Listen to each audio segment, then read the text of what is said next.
How are we doing? Good. Very good. Hope everybody had a wonderful weekend. Those of you who were with Serve Day yesterday, let's give a big hand. Good day out serving our community, living in our city. So good. It's my privilege to be here this morning. For those of you who don't know, maybe this is your first time. I'm Pastor Brandon Party Cooper, not Brandon Shank. I'm the other one. Pastor Brandon's out of town today, and so he tapped me in and called me up, and here I am, up in the big leagues. And so it's good to be here with you this morning. We moved here 2 years ago, and I love Virginia. How many of you love Virginia? Yeah. Now, I've learned that most of us are not from here. Most of us are from somewhere else. And I love living here. A couple weeks ago during 4th of July week, we went up to the Shenandoah Mountains. Or Shenandoah National Park. We went up there to the Skyland area and went hiking with our boys. We have 3 boys, 9, 6, and 4. And we kind of went all over the place. We checked out a couple waterfalls, which were both incredibly beautiful. We checked out one big lookout. It's called Stony Man Mountain Lookout. It was so cool because you're traipsing through the woods and the shrubs and everything else, and all of a sudden it just kind of opens up. And you're out on this big ledge, and you're looking at your death 1,000 feet down, and you're looking miles and miles and miles in front of you to, the multiple mountain ranges and the beautiful valley. It was so beautiful. But it was also really cool for me, to watch our 3 boys go hiking with us through, all of this up and down and all through the rocks and everything. They did wonderful. I think we did 10 miles and a little over like 700 feet in elevation. And with a little minor grumbling here and there, they all did it. I didn't have to carry anybody. They all just kind of went with mom and dad on this crazy adventure up the mountain, out onto this ledge, looking out. Now, mom had a little hard time on the ledge. The boys, because they would just, again, it's 1,000 feet down. And they're just walking out like, hey, look at that. Whoa, look at that. And poor Carissa, she's in the back like, guys, just stop. Just stay where you are. But they just went, and we went to these waterfalls, and they're, jumping in the pools, and they don't care what's in the water. It's water. It's hot out. We're sweating. And so they pool. They threw their shoes off and jumped in. They don't care. They just kind of have this carefree attitude about everything. There was one point, it was actually our first hike. We had just gotten there, and we wanted to go up to the lookout. That was the first thing we wanted to do. And we're about, 15, 20 minutes in, and it just starts pouring. And so we're like, what do we do? And so I'm like, okay, well, let's go stand under these pine trees. There was a grouping of pine trees. And so we all kind of walked over, and we stood under these pine trees. And, both Chris and I, we were like, the kids are out here, it's pouring down rain, it's storming, we're under trees, we're out in the middle of nowhere, what do we do? And the kids are like, wow, this is really cool. This is great. They didn't care. They just loved life, and they loved the adventure, and mom and dad take them on all kinds of stuff, and they just do it. And it's amazing to me to watch kids, because they're so amazing to kind of observe and to pay attention to and to look at. They just love life. And for those of you who are parents or have been parents, and your kids are all grown up and out of the house, think back to when they were little and how life was just fun for them. They just loved doing things. They loved the adventure. They had this, this attitude, this carefree attitude of hey, that's just cool. Let's just do it. And it's so fun to watch kids. I know when I'm out and about throughout my day, a lot of times I'll come across a family with kids, maybe at a restaurant or a coffee house or the store or whatever.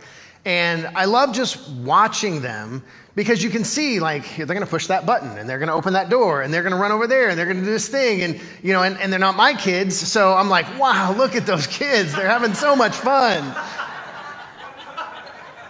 I love watching them, and I find myself, to a little of the chagrin of the parents, I find myself just smiling at them, because I'm like, they're just loving life. They're just enjoying it. There's just this carefree attitude in all of their actions and all their decisions. They just love life, and they're just innocent in everything they do. And this innocence that kids possess, it's the source of their deep trust in the world and their deep trust in people. they just trust innately. And sometimes I hear people say things to kids like, well, wait till you grow up. Or they say things like, just wait till you're older. Or the world just doesn't work like that. Unfortunately, I found myself saying that at times. Aiden, he's our oldest, he's a 9-year-old. And he's at this really challenging stage, at least for me. I don't think he feels that way, but I feel it. Because he's at this challenging stage where I want to preserve this innocent little boy. But as he's moving into preteen years, I know that I have to prepare him for the realities that are coming. The things that he's going to run into as a teenager and the difficulties that come as a middle schooler. I know those things are coming, and I find myself wanting to preserve his innocence, but also prepare him for what's coming.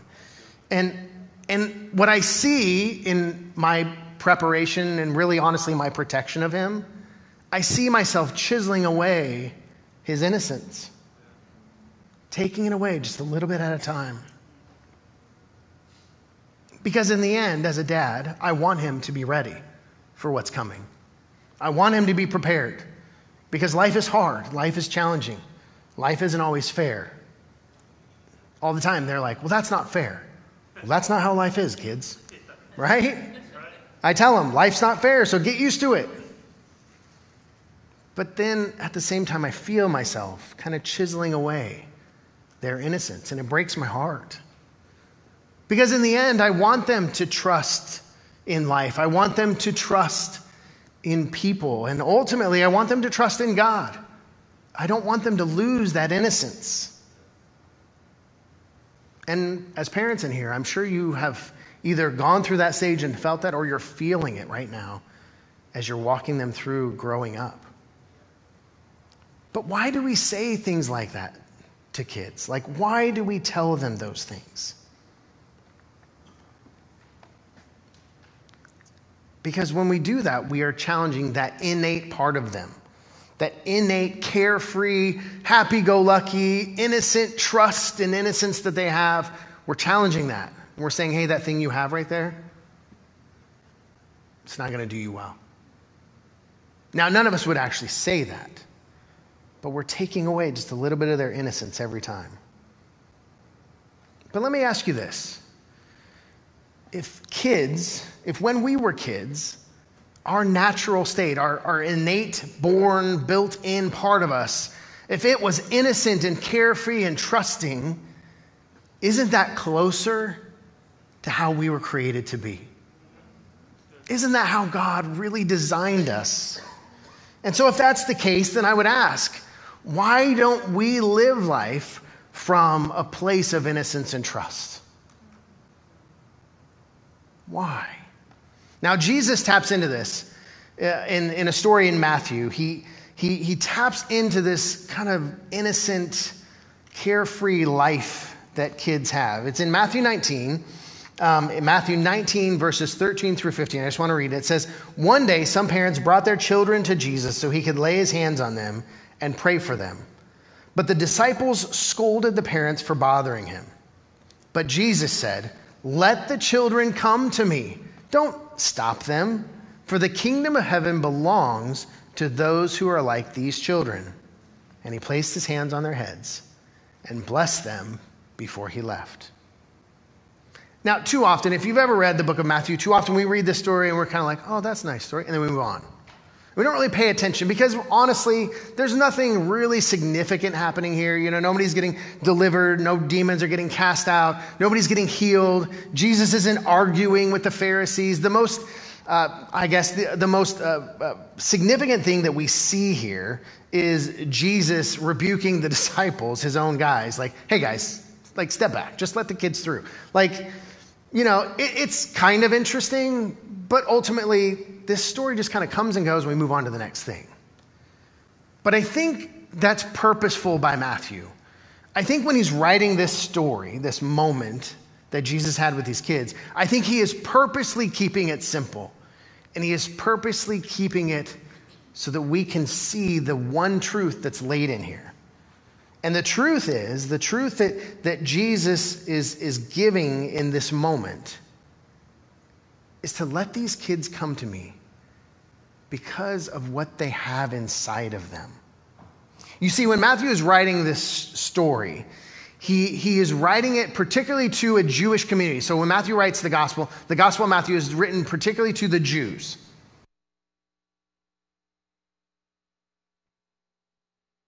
What it meant or how to get into the kingdom of God. In their minds, it was about following rules. It was about keeping the laws. It was about regimenting your lifestyle choices. That's what it meant to be in the kingdom of God.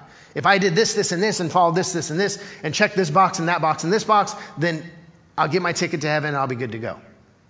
That's how they viewed it. And Jesus, as he's so good at doing, he just kind of blows that all up in this very simple moment. Imagine the moment with me. Imagine these kids running to him. And you know, kids, they're running and they're touching his tassels and they're yanking on his garment and they're asking 500 questions and they're all talking at once. And imagine this moment. And then imagine Jesus. He's just standing there. He's just smiling and he's touching heads and giving hugs. And what is he seeing? Well, I'll tell you what he's not seeing. He's not seeing children following rules. Because any parent in here will know that when you see a group of children, then the first thing you don't think is, oh, what good rule followers they are. Oh, look at those kids. They're following the rules so well.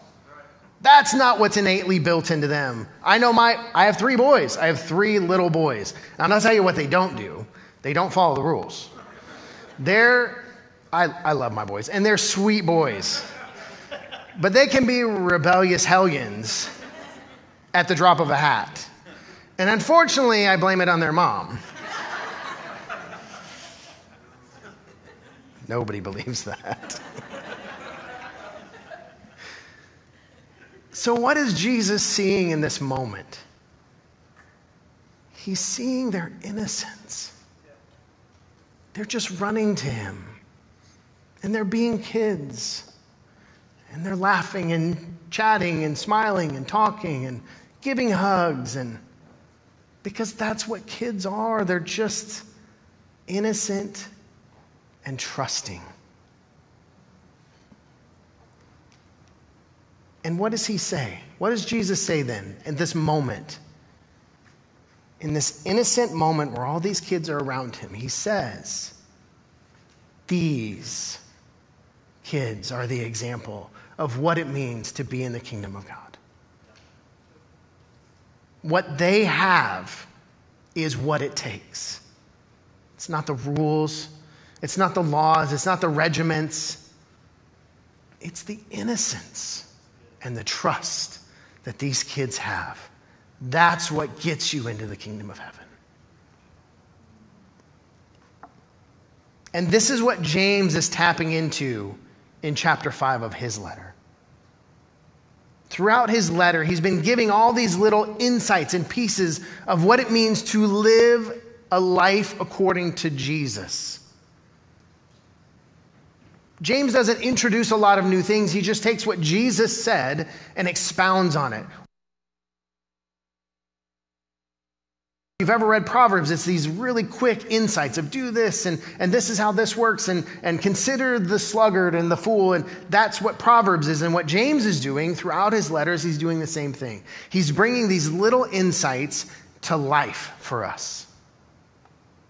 And what James is doing as he's closing out his letter, as he comes into what we would say is chapter 5, what he's doing is he's closing it out with one simple message. And that message is trust in God. But why? Why is he going to close his letter out with this simple truth, trust in God? Why? Well, what we have to understand is that when James is writing this letter, it's right around 62 AD.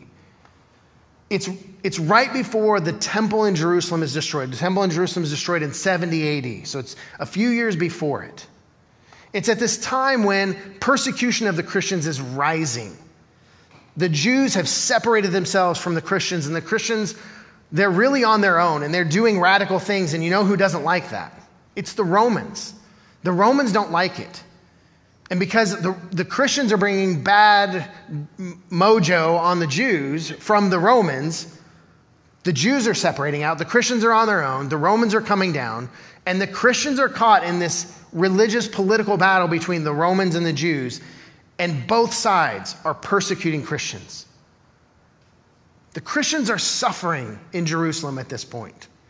And so what they're doing is they're picking up and they're moving on. They're spreading all throughout the Roman Empire. And so what James is wanting to do is he's wanting to hammer home this message. As you're spreading out and as you're going about whatever it is you're doing in all these parts of Rome, trust in God. Because how many of you know when you move, it's not simple and it's not easy. And sometimes things don't work out. Things can be challenging. When we moved here, we had all these great plans. Everything was going to be wonderful. We were going to move here and everything's going to be this dream come true. And you know what happened? We didn't have anywhere to live. We had nowhere to go. Sold our house. Yay, sold the house. Packed up all our stuff. Yay, we packed up all our stuff. And then we didn't have anywhere to go. And so we had an RV. We had friends who said, hey, you can borrow our RV. And we did. And we lived in it for 4 months. And it was crazy. All 5 of us in this little tiny RV. And it was fun. And you know what? To this day, the boys are like, oh, I wish we could go back to the RV. I miss the RV. But how many of you know when you're moving around and doing things, especially when you're running from persecution, things don't always work out the way you want them to? And James is wanting to remind everybody, remind the Christians as they're leaving, hey, as you're going, trust in God. But he has 2 parts to this. There's 2 pieces that he gives us. And so we're going to start in James 5, verses 1 through 6. It says, come now, you rich, weep and howl for the miseries that are coming upon you. Your riches have rotted, and your garments are moth-eaten. Your gold and silver are corroded, and their corrosion will be evidence against you and will eat your flesh like fire. Whew, that's rough. You have laid up treasure in the last days. Behold, the wages of the laborers who mowed your fields, which you kept back by fraud, are crying out against you. And the cries of the harvesters have reached the ears of the Lord of hosts. Now you're in trouble. You have lived on the earth in luxury and in self-indulgence. You have fattened your hearts in a day of slaughter. You have condemned and murdered the righteous person, and he does not resist you. Now, what this passage is not about. It's not about not being wealthy. Sometimes, if you read commentaries or even some of your study Bibles, will say that this is a warning against being rich. No. If you look at the entirety of James, you look at the whole book, this isn't about being rich. It's about how you treat people. James is constantly talking about how we treat one another. And this is really about oppressors, not the rich. It's not being rich, it's how they got rich. They got rich by oppressing other people, by stealing from them, by withholding wages. That's what James is writing against. That's what he's saying. He's doing 2 things here. He's calling out the oppressors, obviously. But he's calling out primarily the Jewish religious leaders because they were the ones that were oppressing Christians. They were the reason why the Christians were being persecuted and why they were scattering. In verse 5, it says, you have lived on the earth in luxury and self-indulgence. The religious leaders lived extravagantly while their people suffered and lived in poverty. They took and took and took. And they used things like taxes to steal. And then in verse 6, it says, you have condemned and murdered the righteous person. He does not resist you. This is a nod to Jesus. This is a nod to the Jewish religious leaders crucifying Jesus. You condemned and murdered the righteous person, and he did not resist you. What James is doing is he's calling them out, yes. But what he's really doing is he's comforting those who are suffering. Because he's reminding them, judgment is coming for the oppressors. God is moving against them. And that's going to lead us then into verse 7. Be patient, therefore, brothers, until the coming of the Lord. See how the farmer waits for the precious fruit of the earth, being patient about it, until it receives the early and the late rains. You also be patient. Establish your hearts, for the coming of the Lord is at hand. Do not grumble against one another, brothers, so that you may not be judged. Behold, the judge is standing at the door. As an example of suffering and patience, brothers, take the prophets who spoke in the name of the Lord. Behold, we consider those blessed who remain steadfast. You have heard of the steadfastness of Job, and you have seen the purpose of the Lord, how the Lord is compassionate and mercy. But above all, my brothers, do not swear either by heaven or by earth or by any other oath, but let your yes be yes and your no be no, so you may not fall under condemnation. Again, James is talking to this scattering group of Christians who are all over the Roman Empire. And they're running from fear. They're running from having their families destroyed. They're running from having their things taken from them. They're running. And James wants to make sure that they understand judgment is coming for the oppressors. And this is prophetic because, like I said, this is about 62 AD. And in 70 AD, Rome marches on Jerusalem and the temple's destroyed.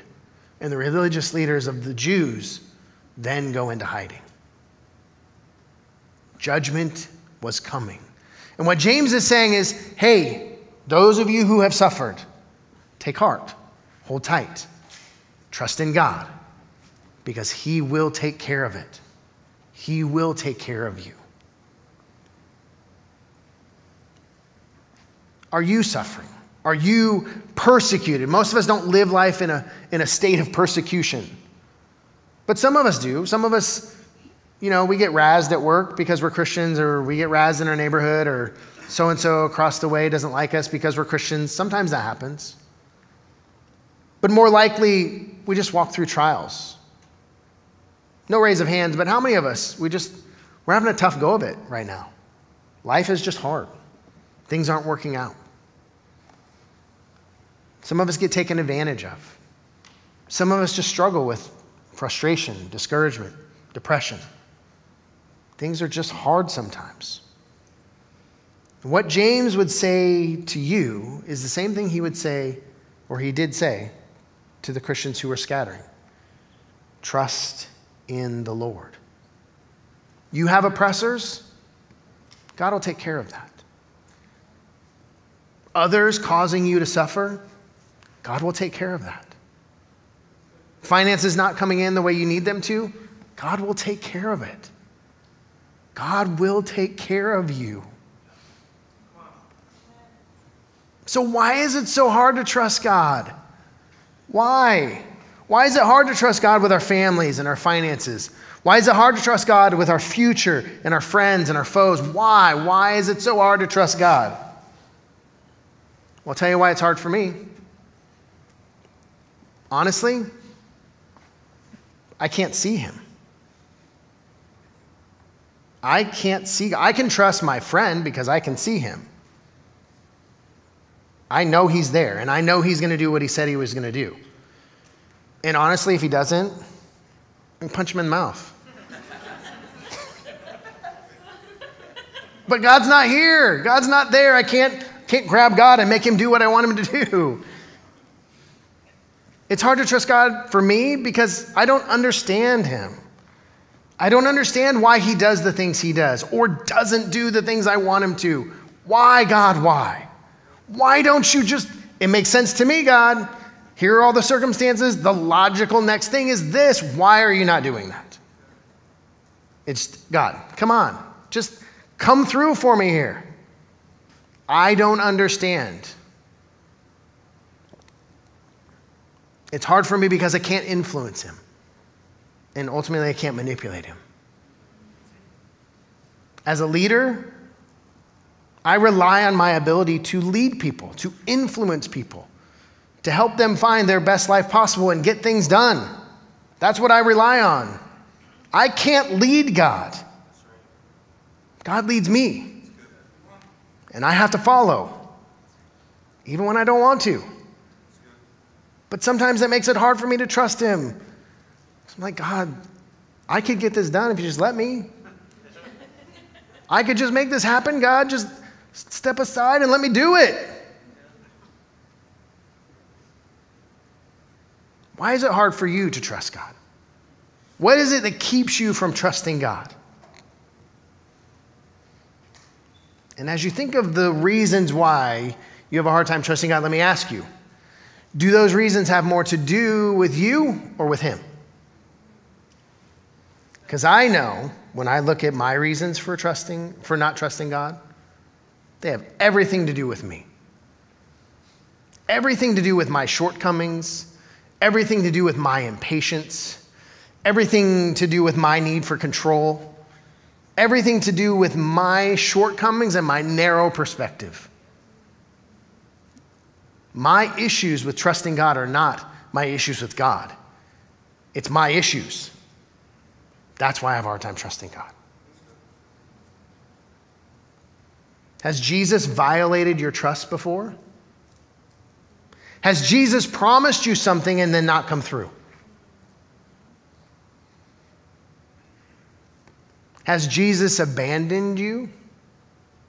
Now, I would say that I feel like Jesus abandoned me. I feel like God didn't come through for me. I feel like God violated my trust. But if I step back, put my emotions aside, and objectively look at things, what I see is I'm the one that chose to put my trust in something else. I chose to trust in someone else, in some other circumstance, in some other situation. I chose to trust in my ability to just make it happen. I created my own escape hatch from my suffering. I did that. God didn't let me down. I just didn't give him the time he needed to make it come through. I lost patience. I forced the situation. And this is what James is warning the Christians who are fleeing to not do. He's telling them blessings will come.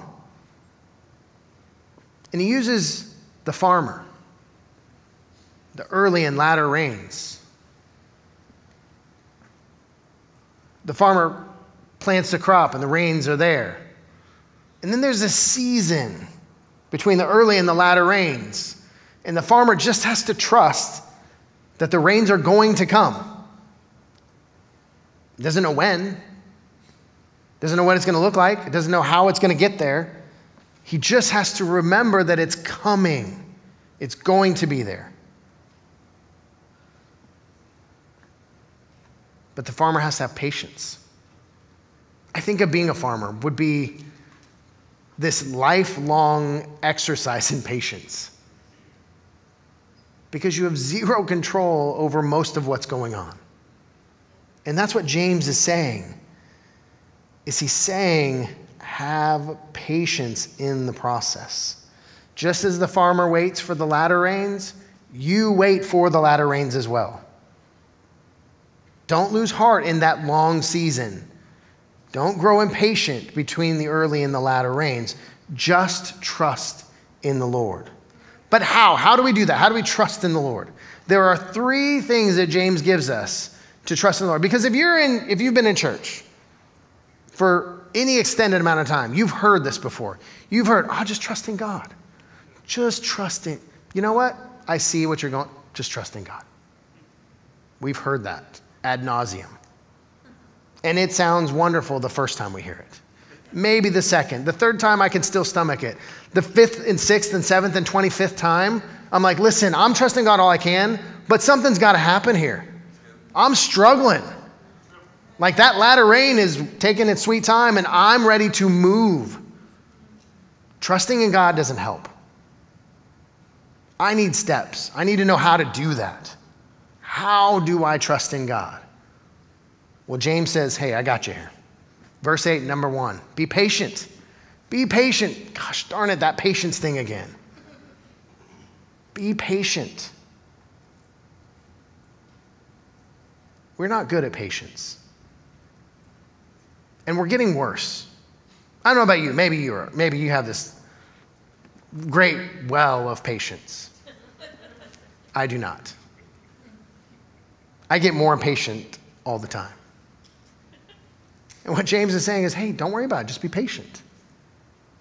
Galatians 6:9 says, let us not become weary in doing good, for at the proper time we will reap a harvest if we do not give up. Be patient. Stay the course. Keep walking. Keep doing. Trust that God will see you through. Romans 5:3-5, it says, suffering produces endurance, and endurance produces character, and character produces hope, and hope does not put us to shame. How many of you want hope today?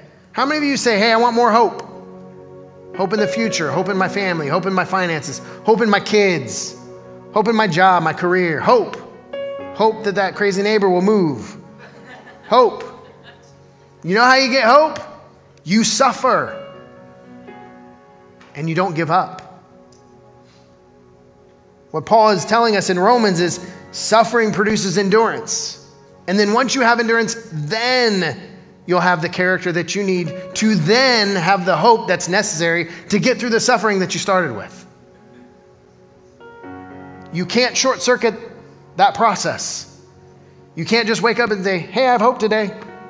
Because it's not going to stick. You're just doing mental gymnastics. Hope is here deep down in our hearts. When we trust in God, we have hope. But that means we have to have the patience to go through the process to get to the latter rains, to get to the hope. The second thing that James tells us to do in verse 8, it says, establish your heart. Now, in the Greek culture, establishing your heart was the same as it is for us of setting your mind. The Greeks believed that everything came from your heart. We believe everything comes from our intellect or our mind. And so when James is saying, when he's saying, establish your heart, we read that as set your mind. Determine that you're going to do it. Determine you're going to make it through. Determine you're going to wait for those latter rains. Determine you're not going to short circuit the process. Determine that you're going to be patient. Because if you don't set your heart or set your mind, you won't make it to the latter rains. Because trials will come, difficulties will come, challenges will come. Chris and I, we were watching this show right now. It's called Alone. And they take these people and they put them up into the remote parts of Canada. And they just have to live by themselves for as long as they can. And whoever lasts the longest wins. $500,000. The ones who have made it the longest are the ones who go in setting their minds with, I'm going to be here. Some of them say, I'm going to be here a year, which is crazy to me. But they walk into that place setting their minds, I'm going to do this. And I'm going to do this for a really long time. Because it's in the middle. It's in the desert. It's in the quiet. It's in the aloneness. It's when we feel like nothing is happening that we give up. We say, well, God's not doing anything. I better step in. I better help him out. Think about Abraham. Waiting for that kid to come. God promised me a kid. It's supposed to come. It's not coming. Let me help God out. I'm going to help God out a little bit. I'm going to have a kid with my concubine. Because he said I'd have a kid, so I'm going to do it. I'm just going to make it happen. And that one decision that Abraham made has carried throughout all of history. That one decision to short circuit God's plan and to not be patient, you got to set your mind. Set your mind, you're going to get through the difficulty. You're going to get through the suffering. You're going to wait for the latter rains, and God is going to come through trust in that. The third thing that James tells us to do, verse 9, do not grumble against one another. Come on, James. Like, that's our favorite thing to do. We love talking about other people. Thank you, social media. You gave me a reason to talk about other people without feeling judged all the time. Right? Isn't that what we love to do, is talk about others? Well, he didn't do that. Did you see that thing that they did? Nobody told me about it. Oh, I'm so frustrated with so-and-so. Can you believe that they did that? We're experts at grumbling about what other people do. Some of us could be professionals. That could be our job, honestly. There are jobs out there that do just that. James is saying, if you want to get through that season, you want to get to the other side, you want to see the latter rain, if you want to get through it, stop grumbling about everybody else. Just stop. 1 Peter 5:9, it says, but resist him, firm in your faith, knowing that the same experiences of suffering are being accomplished by your brothers who are in the world. Those people that you're grumbling about and talking about and complaining about, you know what they're doing?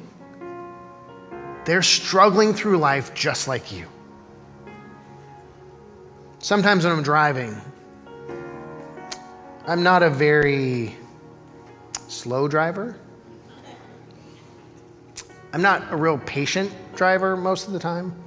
I like driving. I just like driving. I like going. Carissa has a little Honda Accord.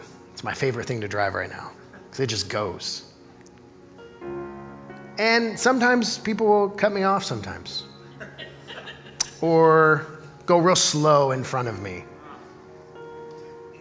And inside me, I'm like, come on. I just want to hit that gas and go. And sometimes I do, to be honest. But there are also some times when I'm really close to Jesus that I just think, you know what? They're doing the best they can. They're hurting. They're suffering.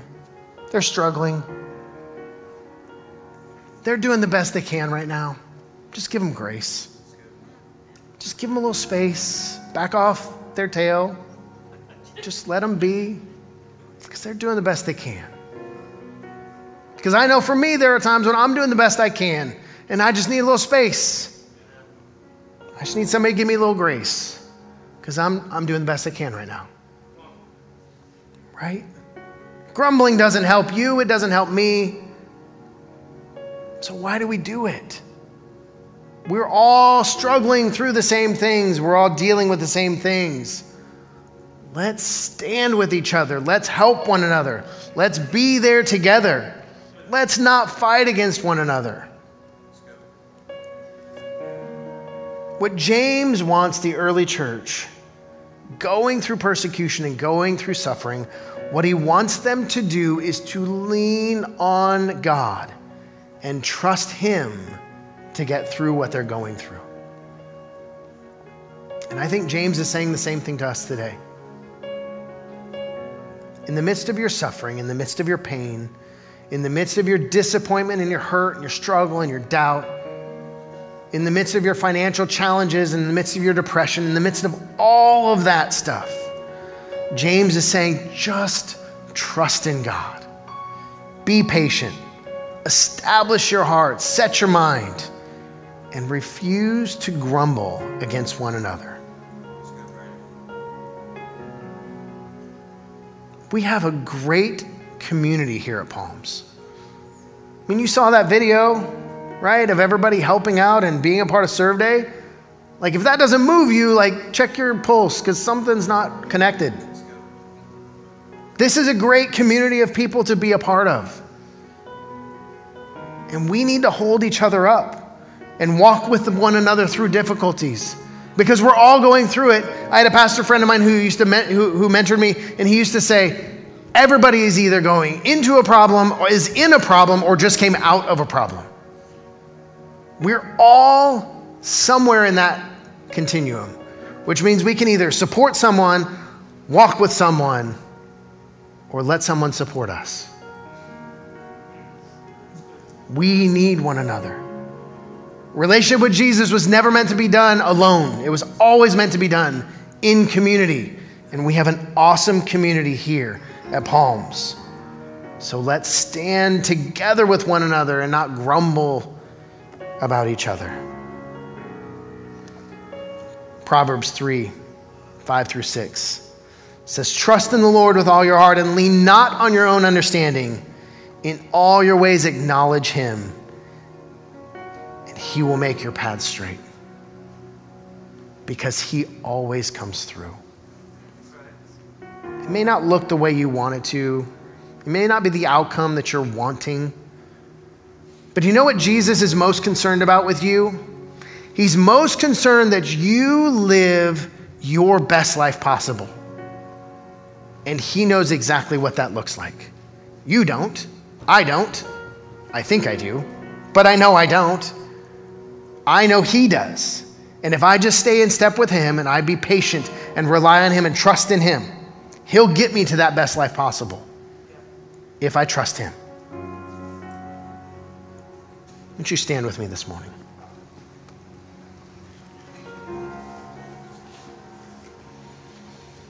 Let me ask you this morning, what area of your life are you struggling to trust God in? I know there's something. There has to be. All of us have somewhere in our lives that we're just struggling to trust God. Is it your job? Is it in your family? Maybe it's with your money or your future, your coworkers. What is it that you're holding on to?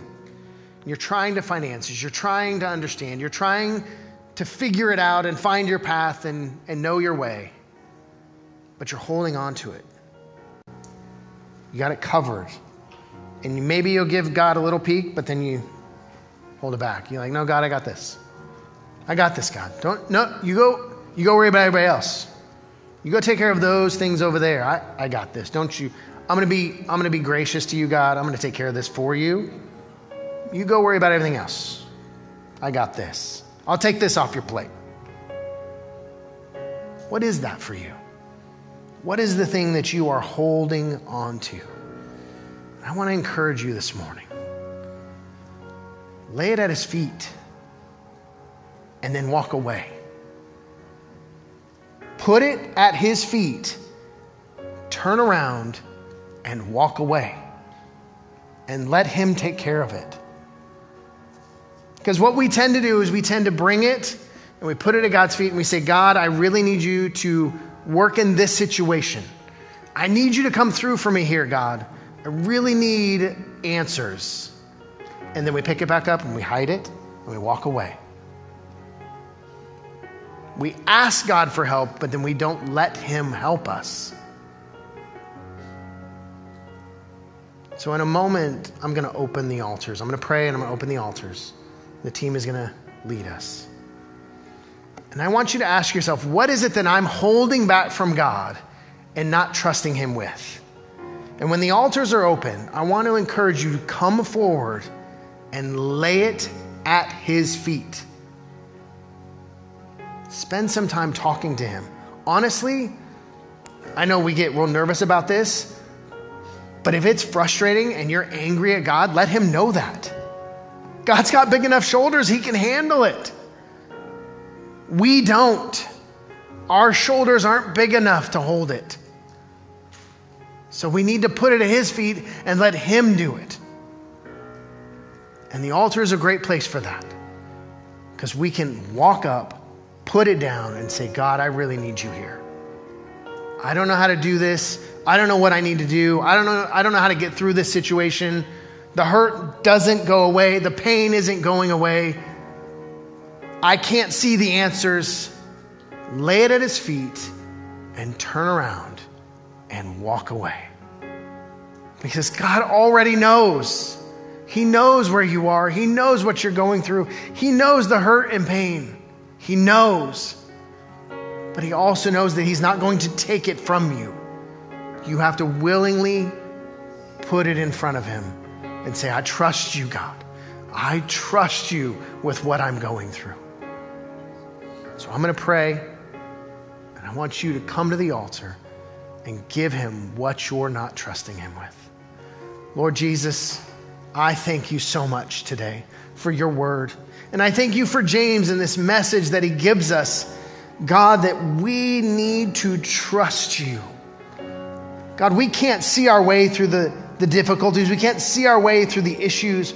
We can't see our way through the problems. God, they're just too complex for us. But God, at the same time, we have a really hard time of putting it in your hands. We have a hard time laying it at your feet. We feel like we need to do something. We feel like we need to earn your blessings. And I pray that you will tear that away. Tear away the feeling that we have to earn it. Give us the courage, give us the boldness, give us the strength to come and lay it at your feet and to leave it there and to trust you to do great things in our lives. Because we can't and we need you. Move, God, in this moment. Move, God, in our lives. Move in our hearts.